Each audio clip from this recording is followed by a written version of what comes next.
नमस्कार, मैं हूं आपके साथ अलीम अतहर। बुलेटिन की शुरुआत करते हैं और सबसे पहले जान लेते हैं कोरोना अपडेट। अगर बात हम भारत की करें तो भारत में कोरोना से अब तक 32 लोगों की मौत हो चुकी है। तेल गैस कंपनियां 1031 करोड़ पीएम को देंगी, पीएम केयर फंड में देंगी। और इसके अलावा आपको बता दें बीएसएनएल एमटीएनएल की सेवा बंद नहीं होगी, यानी कि ये सेवाएं जारी रहेगी। यूपी में बैंकों के काम के घंटे बढ़ाने के निर्देश दिए गए हैं। नोएडा के डीएम को सीएम योगी ने फटकार लगाई है। नोएडा के डीएम ने 3 महीने की छुट्टी मांगी है। और आपको बता दें कि नोएडा में शाम 4 बजे के बाद निकलने पर रोक लगा दी गई है। यूपी में बैंकों के काम के घंटे बढ़ाने के निर्देश भी दिए गए हैं। एमपी के जेलों से 8000 कैदियों को छोड़ा जाएगा।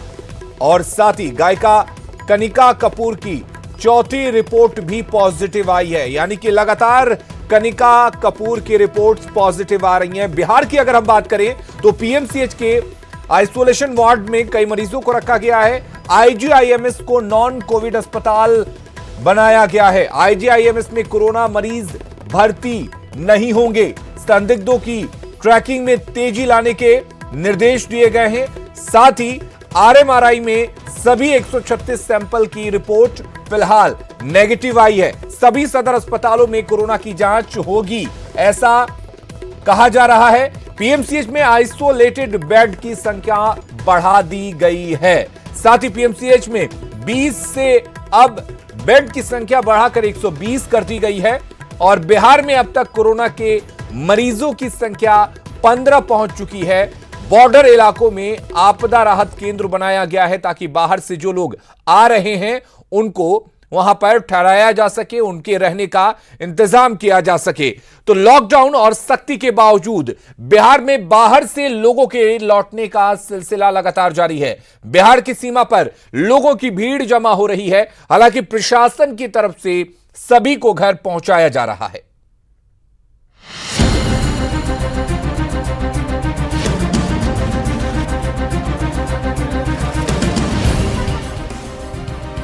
देश भर में जारी लॉकडाउन का सबसे ज्यादा असर बिहार के उन मजदूरों पर पड़ रहा है जो प्रदेश के बाहर रोजी रोटी की तलाश में रह रहे थे, लेकिन अब घर लौटने की बारी है।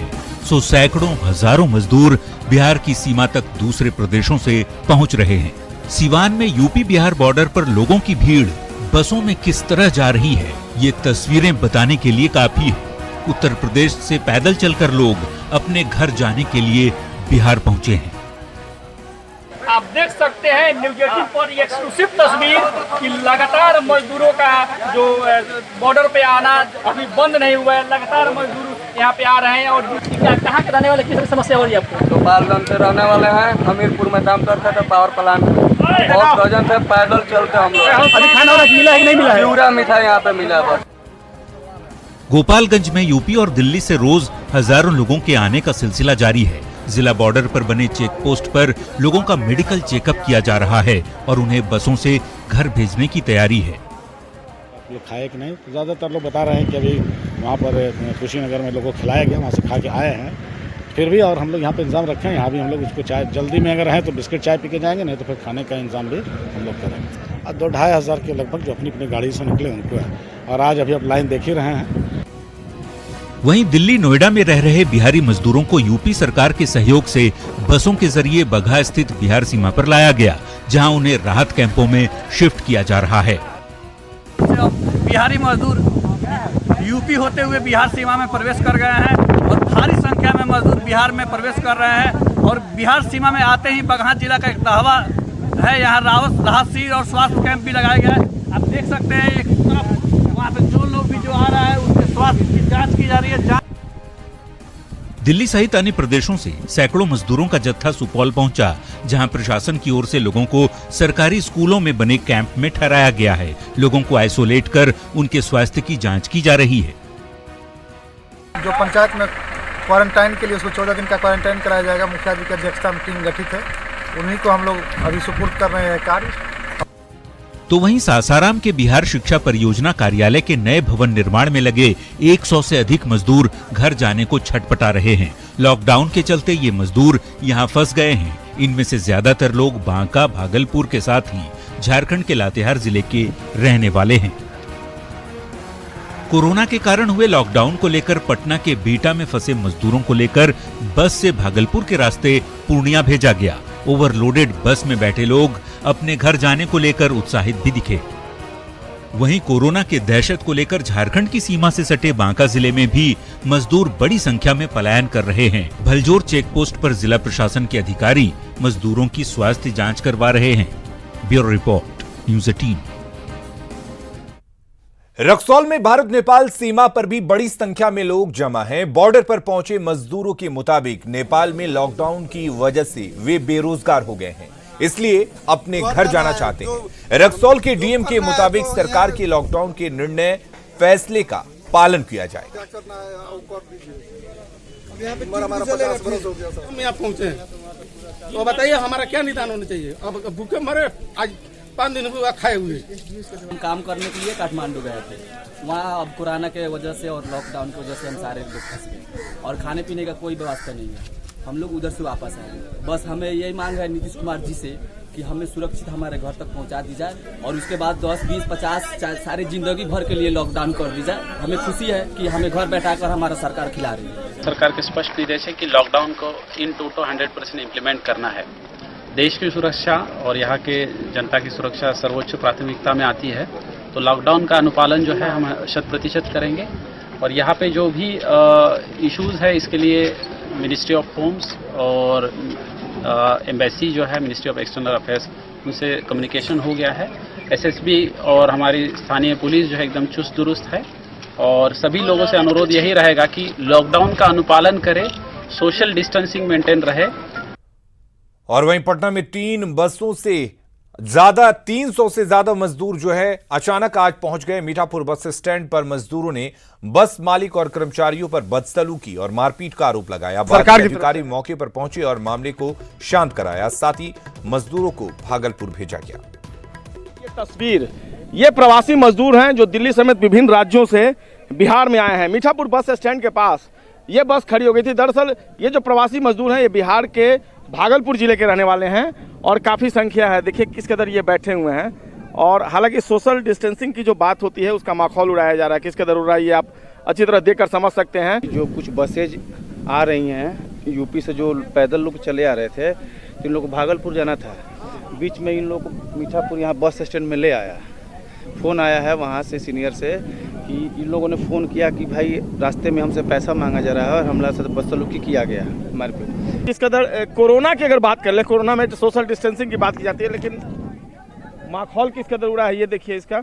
और बाकी की जो 2 बसें हैं वो यहाँ पर खड़ी हैं, एक बस ये भी है। और हालांकि देखिए इस पर लिखा हुआ है अति आवश्यक सेवा वाहन पास, ये बस पे लिखा हुआ है, गवर्नमेंट की तरफ से है। COVID 19 आपदा। लोग भागलपुर जाएंगे और अपने गांव में जो रिलेटेड स्कूल है वहां पर वो ठहरेंगे, उनको आइसोलेशन में रखा जाएगा और फिर 14 दिनों के बाद ही वो अपने घर पहुंच सकेंगे। कैमरा पर्सन राहुल के साथ संजय कुमार, न्यूज़ 18 पटना। और बाहर से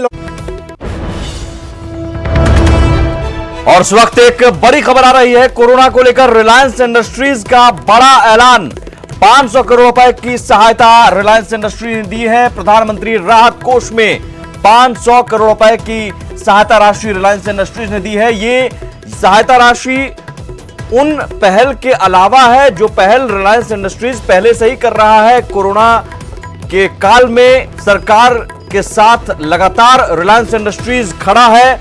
इसके अलावा मुख्यमंत्री राहत कोष में भी महाराष्ट्र के सीएम राहत कोष में 5 करोड़ रुपए, गुजरात के सीएम राहत कोष में 5 करोड़ रुपए की सहायता राशि रिलायंस इंडस्ट्रीज की तरफ से दी गई है। 14 दिनों में भारत का 100 बेड, एक्सक्लूसिवली 100 बेड कोविड-19 अस्पताल जो कि कोरोना पीड़ित के लिए ही बनाए गए हैं वो शुरू हो जाएगा। 14 दिनों में 100 बेड का अस्पताल बनाया गया है कोरोना के लिए। इसके अलावा 50 लाख लोगों को खाना दिया जाएगा। अगले 10 दिनों में 1 लाख मास्क बांटे जाएंगे। जो भी हेल्थ वर्कर्स हैं, जो भी डॉक्टर हैं, जो इस वक्त कोरोना के समय योद्धा की तरह लड़ रहे हैं, उनके साथ भी रिलायंस इंडस्ट्रीज खड़ा है। 5 लाख लोगों को 10 दिन तक खाना दिया जाएगा। ये बड़ी खबर इस वक्त रिलायंस इंडस्ट्रीज ने बड़ा ऐलान किया है। कोरोना वायरस के मद्देनजर प्रधानमंत्री केयर फंड में 500 करोड़ रुपए देने की घोषणा की है। साथ ही रिलायंस ने 5 लाख लोगों को अगले 10 दिन तक भोजन भी उपलब्ध करवाने का फैसला लिया है। साथ ही 5-5 करोड़ रुपए महाराष्ट्र और गुजरात के मुख्यमंत्री राहत कोष में भी देने की घोषणा की गई है। इससे पहले रिलायंस फाउंडेशन ने 100 बिस्तरों का पहला कोविड-19 अस्पताल मात्र 2 हफ्तों में तैयार किया था, जो कि शुरू हो जाएगा अगले 14 दिनों में। 1 लाख मास्क और हजारों की संख्या में पर्सनल प्रोटेक्टिव इक्विपमेंट भी तैयार कर रहा है रिलायंस इंडस्ट्रीज, ताकि देश के स्वास्थ्य कर्मियों का, हेल्थ वर्कर्स का भी ख्याल रखा जा सके। इमरजेंसी वाहनों में फ्री ईंधन और डबल डेटा रिलायंस पहले से ही उपलब्ध करा रहा है। जाहिर है संकट की इस घड़ी में रिलायंस इंडस्ट्रीज देश के साथ खड़ा है, देशवासियों के साथ खड़ा है। लगातार रिलायंस इंडस्ट्रीज हाथ बढ़ा रहा है मदद के लिए अलग अलग तरीके से, और ये 500 करोड़ रुपए की सहायता राशि उन तरीकों के अलावा एक बड़ी मदद है। कोविड-19 से लड़ाई के साथ साथ 500 करोड़ की ये बड़ी मदद पीएम केयर फंड में रिलायंस इंडस्ट्रीज ने 500 करोड़ रुपए दिए। गुजरात के सीएम राहत कोष में 5 करोड़ रुपए, इसके अलावा महाराष्ट्र के सीएम राहत कोष में 5 करोड़ रुपए रिलायंस इंडस्ट्रीज की तरफ से। 14 दिनों में भारत का 100 बेड कोविड-19 अस्पताल शुरू हो जाएगा, जो मात्र तैयार हुआ था। कोविड-19 से लड़ाई के साथ साथ 500 करोड़ की ये मदद दी गई है।